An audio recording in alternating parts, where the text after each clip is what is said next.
तवक्कुल करो अल्लाह पे। यूनुस अलैहिस्सलाम मछली के पेट में गए, कोई उन्होंने तावीज़ बांधा था। तावीज़ को मैं हराम नहीं कहता, जायज़ समझता हूँ, बशर्ते कि शिरकिया तावीज़ हराम नहीं है। तावीज़ मैं आपको तवक्कुल सिखा रहा हूँ कि मत पढ़ो इन चक्रों में। जो तावीज़ घंटों में पड़ता है, मैंने कभी उसके मसाइल हल होते हुए नहीं देखे। उसके फलीते पलीते, एक तावीज़ यहाँ आएगा, किधर आएगा, उसके अंगूठे में धागे, आगे कहाँ उसके धागे, और ये जिंदगी उसकी फलीतों में गुजरेगी। मेरे अल्लाह ने मुझे इतनी औलाद दी, मुझे इतने घर दिए, तो मसाइल होंगे ना हमारे साथ।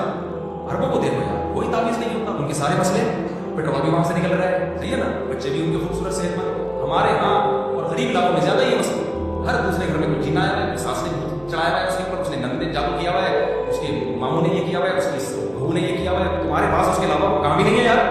मियाँ बीवी में झगड़े हो रहे हैं, फौरन सास ने आमिर फौरन बोलेगा सास ने। झगड़े तो हर घर में होते हैं भाई, कहीं मोहब्बतें होती हैं, कहीं नहीं होती। उस झगड़े की वजह को सोचो।